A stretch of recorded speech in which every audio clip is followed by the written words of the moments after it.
안녕하세요, 체리투브입니다. 구독, 좋아요, 알람은 큰 힘이 됩니다.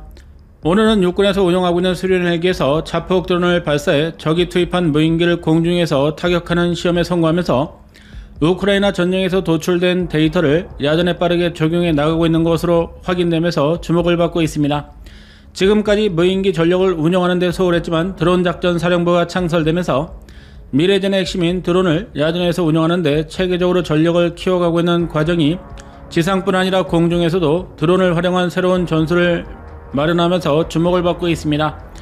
그동안 지상군이 운영할 수 있는 드론에 집중했던 상황에서 공중 임무에도 드론을 적극적으로 활용하면서 수련에서 운영할 멈티 체계 개발도 빠르게 진행될 것으로 예상됩니다. 이번에 시험 성공한 사업은 북한이 파견한 무인기에 대한 대응 전술로 3년 전에 수도 서울까지 침투한 무인기를 공중에서 안전하게 제거할 수 있도록 하는 능력을 확보했다는 점에서 의미가 크다고 볼 수 있습니다.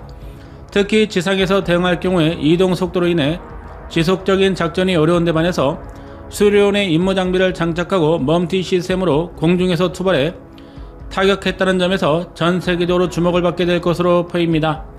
이것에 대해서 알아보겠습니다.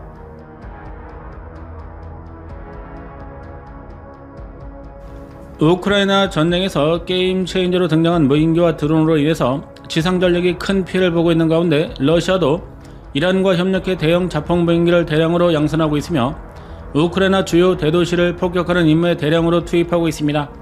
서방에서 방어망을 지원받고 있지만 대당 수천만원짜리 무인기에 패트리어트 미사일 등 고가의 요격 시스템을 사용하는 것이 어렵기 때문에 무인기 공격에 미사일로 대응하는 것은 가성비와 수지 타산이 맞지 않고 이 때문에 우크라이나는 다른 방법으로 무인기 공격에 대응할 수 있는 새로운 전술을 개발하고 있습니다.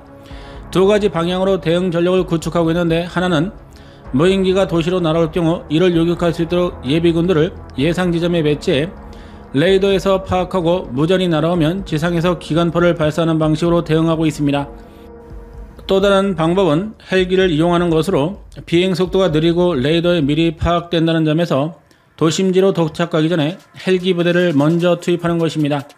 우크라이나가 보유한 공격 헬기 수량이 적기 때문에 일반적인 기동 헬기에 기관포를 장착해 임무를 수행하며 생각보다 효과가 좋아 러시아가 우크라이나로 발사하는 대형 자폭 무인기 대부분을 이러한 작전을 통해 격추하는 것으로 알려졌습니다. 헬기에 기관포가 없으면 화물칸에 병력이 탑승해 기관총으로 날아가는 무인기 옆에서 난사해 추락시키는 방법을 활용하고 있습니다. 생각보다 효과가 좋아 자폭 무인기를 상대로 주력으로 운영되고 있는 전술이지만 헬기에서 유격도를 사용하지 못한다는 점에서 원시적인 방법으로 대응하고 있습니다. 무인기의 비행 속도가 느리고 공중에서 자유자재로 이동할 수 있는 헬기가 대응 수단으로 등장하면서 주목도가 높아지고 있으며 육군에서는 한 발 더 나아가 수련에서 자폭 드론을 발사해 후방에서 조정해서 파괴한다는 전술을 검증하면서 우크라이나 전쟁 데이터를 빠르게 실전에 적용할 것으로 보입니다. 최근 육군 작전사령부가 1인칭 FPV 자폭 드론을 공중에서 발사해 표적 무인기를 추적해 타격하는 데 성공한 것으로 알려지면서 주목을 받고 있습니다. 2명의 조종사가 배치되고 있는 수리온에서 자동 발사된 드론을 코파일럿이 드론에 설치된 영상을 통해 원격으로 조정해 파괴하면서 실증해 보이는 데 성공했다는 것입니다. 이러한 전술의 장점은 헬기가 가까이 다가가지 않아도 된다는 것과 헬기에서 기관총을 난사할 경우에 민간인에 대한 피해가 우려될 수 있다는 점을 모두 해결할 수 있습니다. 1인칭 FPV 드론을 수리온에 통합해 무인기를 공격하는 데 성공했다는 점에서 주목도가 높아지고 있습니다. 이번에 진행된 시험은 탄두를 장착한 개조된 자폭 드론으로 수리온에 통합되었으며 전용 사출 장치에서 사출되어 육군에서 운영하는 표적기를 추적하는 방식으로 타격이 이루어졌습니다. 수리온이 보유한 EOTS 광학장치와 지상 레이더 기지에서 탐지한 표적 정보를 활용해 공중에서 이동하는 북한의 무인기를 가정한 표적기를 공격하는 데 성공하면서 새로운 전술 방식으로 평가받고 있습니다. 이번에 야전 시험 성공을 기반으로 1인칭 자폭 드론에서 운영할 수 있는 특화된 탄약을 추가로 확보할 것으로 보이며 파편 탄도나 고폭탄 등 다양한 탄도가 완성될 경우에 더 효과적인 임무 수행이 가능할 것으로 전망됩니다.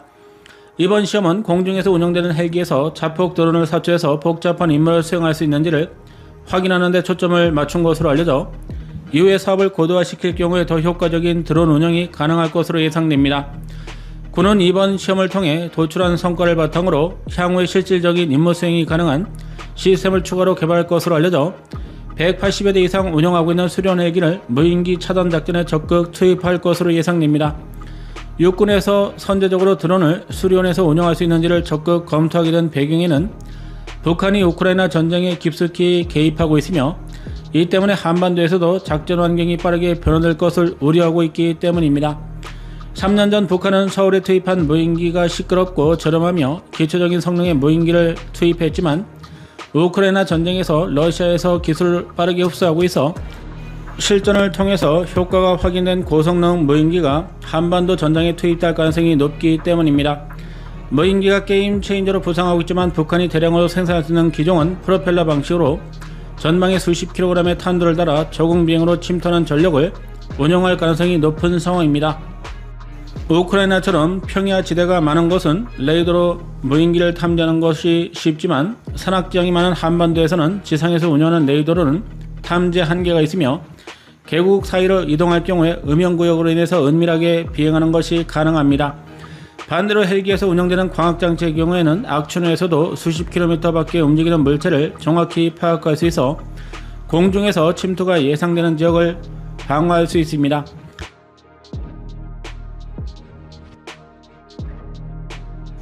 그러나 3년 전 북한이 침투시킨 무인기를 우리 군이 제대로 차단하지 못한 이유는 도심지에서 기관총을 발사할 수 없었기 때문이었으며 육군에서도 이러한 상황에 대처할 수 있는 전력을 갖추지 못했기 때문이었습니다. 공중에서 자폭 무인기 사출과 합동작전 능력을 확인한 가운데 카이에서 개발하려고 하는 멈티 체계 사업도 빠르게 진행될 것으로 보입니다. 멈티는 자폭 드론보다 큰 대용으로 공격 무기로 활용할 수 있는 상황입니다. 이렇게 할 경우에 방어 전략에는 드론을, 공격을 위해서는 무인기까지 동시에 수리온에서 운영할 경우에 육군 헬기 전력이 다양한 방식으로 활용될 수 있을 것으로 예상됩니다. 수리온의 경우 후방이 넓은 캐빈 공간을 갖추고 있어 무인기나 드론을 사출할 수 있는 장치와 제어 시스템, 통신 장비 등을 추가할 수 있으며 자체 개발된 무기 체계라 다양한 장비 통합이 가능합니다. 항전 장비와 연결해 조종사가 직접 무인기를 제어하거나 지상부대의 통제권을 넘길 수도 있어 앞으로도 많은 활용도를 갖출 수 있습니다. 수리온을 활용해 공격 헬기와 소헬기 등이 새롭게 개발되고 있는 가운데 해병대를 위해서 개발하고 있는 공격 헬기의 경우에는 전용 스토브 윙까지 개발되어 외부의 파일런까지 운영할 수 있어 자폭 대형 무인기나 드론 투발 장치를 새롭게 장착할 수 있습니다. 드론을 발사해서 공중전으로 북한이 투입할 수 있는 대형 무인기를 파괴할 수 있다는 점에서 휴전선 근방에서 차단 작전이 가능할 수 있습니다. 특히 3년 전 수도권에 북한 무인기가 침투했을 당시 우리 군에서 운영했던 국지방공 레이더가 효과적으로 북한 영구에서부터 무인기를 추적하는 데 성공했던 상황에서 자폭 드론까지 연계할 경우에 효과적인 방어 작전이 가능할 것입니다.